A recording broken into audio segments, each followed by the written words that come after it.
Let me ask you something that I genuinely want you to think about. Right now, somewhere in your kitchen, probably in the cabinet above your stove or on a shelf in your pantry, there is something you've been eating for years, maybe decades, something your mother probably gave you, something that's been on every shopping list you've ever written. And what I'm about to tell you today is that for people over the age of 55, that one thing could be quietly, invisibly destroying a pair of organs that never complain, never warn you, and by the time they finally speak up, the damage is already done. Decades of preventive medicine research reveal a heartbreaking pattern. Doctors across the world see it every single day. Wonderful people, grandparents, retirees, people full of life who are completely shocked when they finally look at their lab results. Absolutely blindsided because nothing hurt. Nothing seemed wrong until suddenly everything was. Today I'm going to show you exactly what the clinical data tells us. And I'm going to do it in plain language because you deserve the truth, not a textbook. Stay with me because what I'm about to share in the next 20 minutes may be the most important health conversation you watch all year. I am Dr. Alan Mandel, and if you're here for the first time, this channel is about one thing: giving you the real, clear, science-backed information that your doctor wishes there was more time to tell you in a standard 10-minute appointment. But before we dive in, quick question for the comments section. What city or country are you watching from right now? I read every single comment, and I love knowing who is in this community with me. All right, let's get into it. The organ nobody thinks about until it's too late. Before I reveal what's hiding in your kitchen, I need to make sure you understand why your kidneys are worth protecting so fiercely in the first place. Because here's what I find fascinating and a little heartbreaking and about human nature. We worry about our hearts, we check our blood pressure, we get our cholesterol tested, but the kidneys, they're the forgotten heroes of the body, and most people don't give them a single thought until they're already in trouble. Let me paint you a picture. Imagine you hired the world's most efficient cleaning crew to work inside your home 24 hours a day, 7 days a week, no holidays, no sick days. This crew filters through approximately 200 liters of blood every single day, pulling out waste, toxins, and excess fluid. They regulate your blood pressure, balance your electrolytes, activate vitamin D to protect your bones, and signal your body to produce enough red blood cells so you don't feel exhausted all the time. That's your kidneys. Now, here's what makes them both incredible and terrifying. They do all of this in almost complete silence. They don't have nerve endings that send sharp pain signals the way your back or your knees do. They can lose up to 60 or even 70% of their function, and you might feel fine, tired maybe, a little more swollen in the ankles, slightly foggy, but nothing that screams emergency. That silence is the trap. And this is especially critical for those of us over 55 because here's something that doesn't get discussed enough. Kidney function naturally begins a slow, gradual decline starting around your 30s. By the time you're in your 60s or 70s, your kidneys may already be operating at a reduced capacity, and that means they have a much smaller margin of error when you expose them to things that harm them. Think of it like this. When you're young, you have a full tank of gas. You can afford to waste some, but when you're older and that tank is already half full, every drop matters. Every choice matters. So what's draining that tank? That's exactly what we're here to talk about. I'm going to walk you through what I believe is a hierarchy of hidden kidney threats, building up to the one I call the silent architect of kidney disease, the one that's almost certainly in your kitchen right now. Let's start from the outside and work our way in. Threat number 4, the pill you trust too much. Here's a scenario I want you to recognize. Your knee has been aching or your lower back. Maybe it's arthritis that flares up in cold weather. So you do what millions of people do. You reach into the medicine cabinet, pull out a little orange bottle, and take one or two. Maybe you've been doing this every single day for months. And why not? It's over the counter. The pharmacist didn't ask any questions. It says right on the label it's safe for adults. Here's what the label doesn't tell you. I'm talking about non-steroidal anti-inflammatory drugs, NSAIDs, ibuprofen, naproxen, some of the most commonly used medications on earth. And in older adults who use them regularly, they represent one of the most underappreciated threats to kidney health I see in my practice. Here's the mechanism in plain English. Inside your kidneys, there are tiny blood vessels, microscopic tubes that are kept open and healthy by signaling molecules called prostaglandins. These prostaglandins are like a traffic controller, keeping blood flow moving smoothly through your kidney's filtration system.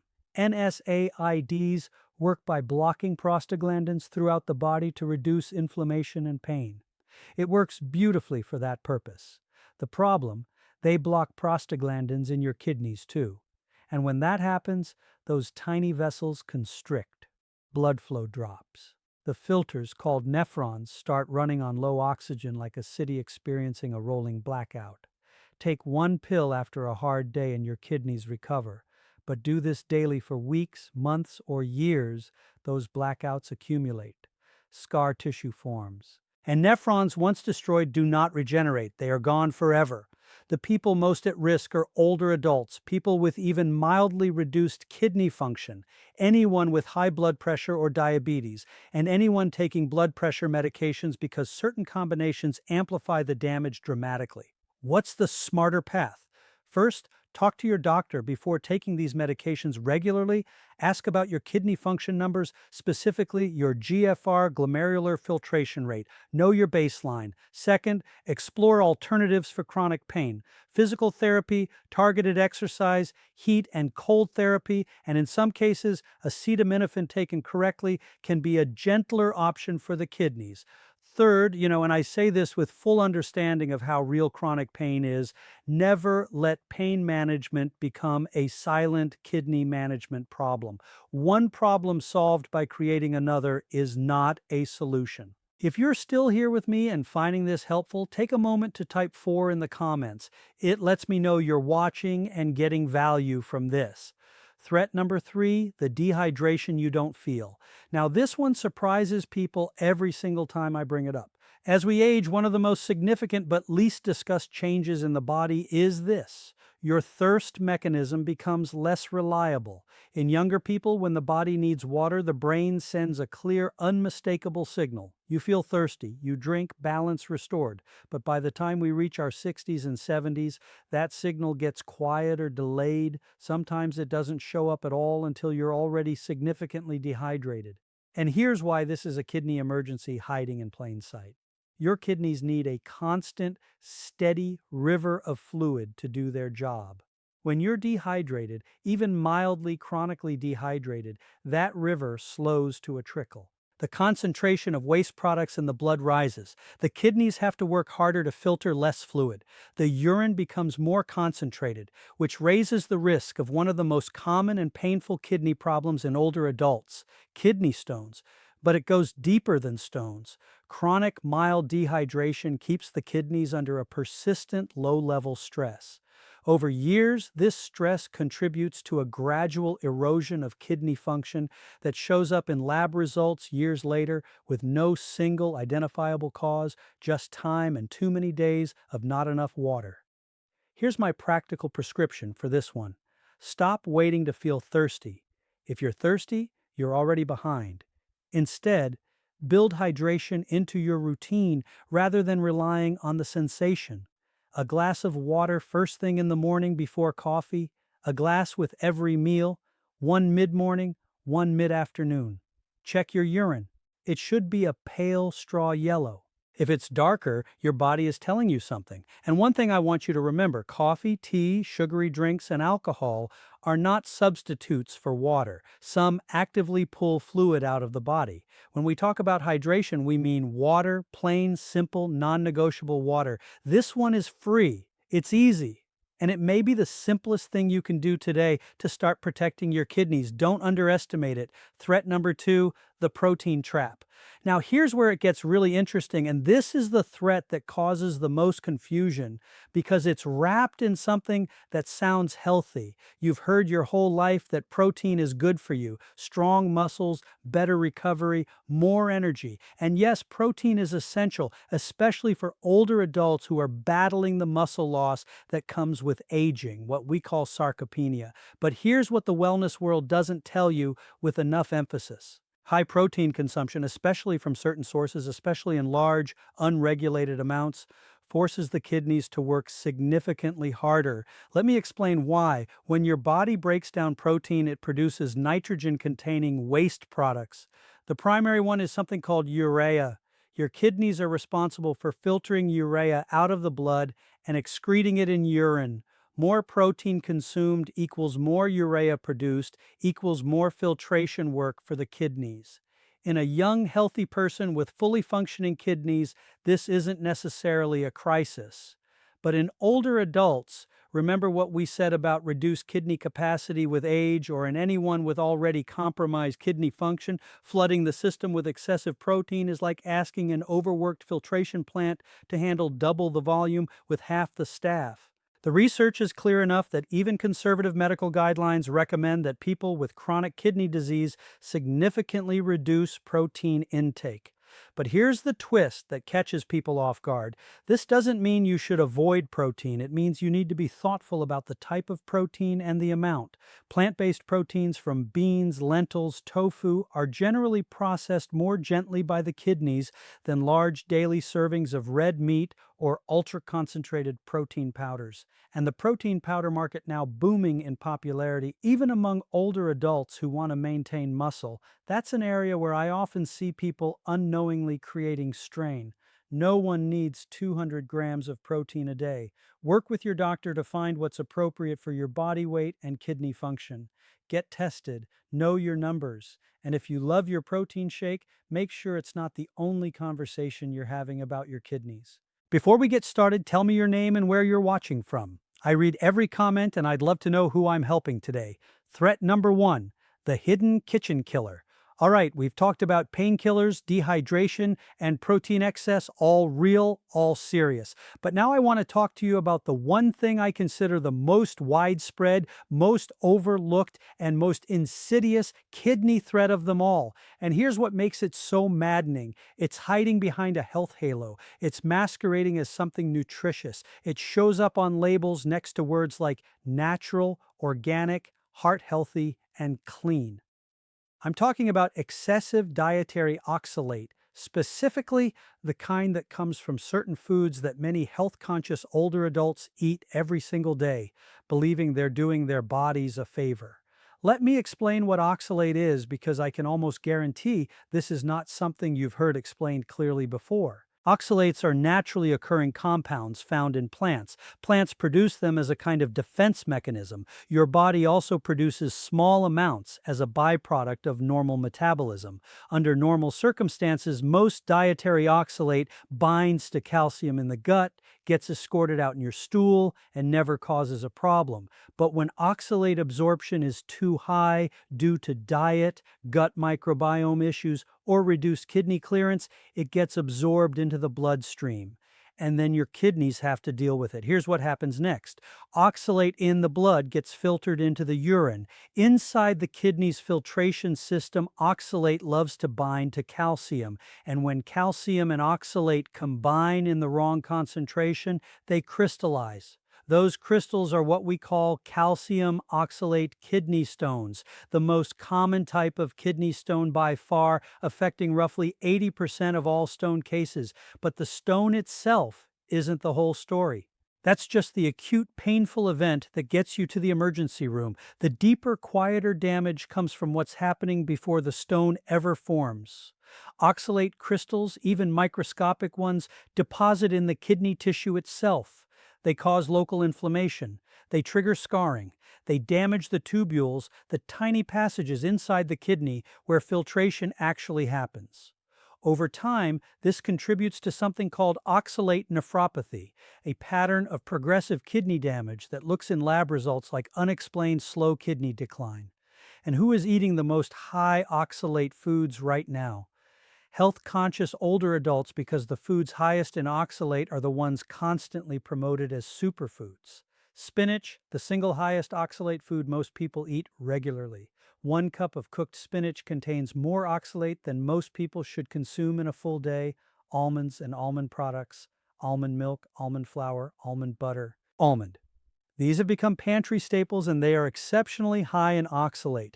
Beets, raw, roasted, juiced, beloved by the health community, extremely high in oxalate.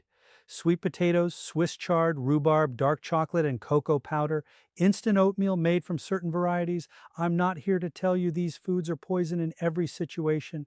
For a person with healthy kidneys, a varied diet, and proper hydration, they can be part of a healthy eating pattern. But for older adults, especially those with any history of kidney stones, anyone over 60 with reduced kidney function, or anyone who has been eating large daily servings of these foods for years, the cumulative oxalate load may be doing serious harm that no one has connected to their kidney numbers. And here's the part that genuinely troubles me as a preventive medicine physician. These people went looking for health. They read the articles, they watched the videos. They bought the organic spinach and the almond milk and the dark chocolate. They were trying. And no one told them that for their specific situation, some of those choices were working against them. So, what do? I told you early on that my goal isn't to scare you, it's to arm you. So, let me give you the practical tools to fight back against all four of these threats, starting with the oxalate issue. Step 1: variety over volume. The single most powerful change you can make with high oxalate foods is to rotate them rather than eat them every day. A spinach smoothie 7 days a week is a very different thing from spinach twice a week. Swap it out. Kale is significantly lower in oxalate. Arugula, romaine, cabbage, great alternatives. You don't have to give up spinach. You have to stop letting it be the only green in your life. Step 2: always pair high oxalate foods with calcium. This is critical, and almost nobody talks about it. When you eat calcium-rich food at the same meal as high oxalate food, the calcium binds to the oxalate in your gut before it ever gets absorbed into your bloodstream. It leaves in your stool, not your kidneys. This is why the old advice to avoid dairy if you have kidney stones was actually backwards. Eat your spinach salad with some cheese or a glass of milk. Eat your dark chocolate with a small serving of yogurt. Timing and pairing matter enormously. Step 3: hydrate aggressively. Water dilutes urinary oxalate. It keeps the concentration low enough that crystals are less likely to form. Aim for urine that is pale, not dark. This is your daily at-home kidney health test, and it costs nothing. Step 4: get your kidney function tested. If you're over 55 and you don't know your GFR, glomerular filtration rate, and your urine albumin level, that's your assignment this month. These are routine blood and urine tests. They give you a baseline. They tell you where your kidneys actually are, not where you assume they are. Knowledge is protective in a way that no supplement or superfood can replicate. Step 5: reconsider your supplementation. Vitamin C in very high doses, above 1,000 milligrams daily, converts to oxalate in the body. Many older adults are taking high-dose vitamin C supplements thinking it's harmless or even beneficial. If you're taking more than 500 milligrams of vitamin C daily, talk to your doctor about your kidney function before continuing. And for the other threats we covered today, talk to your doctor before using NSAIDs regularly. Drink water before you feel thirsty. And if you're using protein supplements, know your amounts and know your kidney numbers first. Here's what I want you to take away from today. Your kidneys are working for you right now. Every second you've been watching this video, they've been filtering, balancing, protecting. They've been doing it for 60, 70, maybe 80 years without asking for a single thing in return. What we owe them is awareness. We owe them the basic understanding of what helps them and what harms them, because the threats we talked about today, the trusted pill taken too often, the dehydration you don't feel, the protein excess, and the oxalate hiding behind the health halo, none of them are inevitable. None of them are beyond your control. You can rotate your vegetables, you can pair your foods more wisely, you can drink an extra glass of water in the morning, you can ask your doctor for a simple blood test. These are not dramatic changes, but they are the kind of changes that compound over months and years into something extraordinary. A body that stays functional, independent, and full of life into its 70s, 80s, and beyond. That's what preventive medicine is about, not waiting for the crisis, choosing to act before it arrives. Now, I want to hear from you. Here, drop a comment below and tell me, had you ever heard about oxalate and kidney health before today? Were you surprised by any of the foods we mentioned? Let me know, because your comments help shape what we cover next on this channel. If this video opened your eyes, do one thing for me. Share it with someone you care about, a spouse, a sibling, a friend who's been juicing spinach every morning, thinking they're doing something great for themselves. This information could genuinely change the direction of someone's health story. And if you want more content like this, clear, honest, practical health information designed specifically for those of us who've earned a little wisdom, make sure you're subscribed and have the notification bell turned on. We're here every week. I'm Dr. Alan Mandel. Thank you for spending this time investing in the most important thing you own, your health. Take care of those kidneys. They've been taking care of you your whole life. See you in the next one.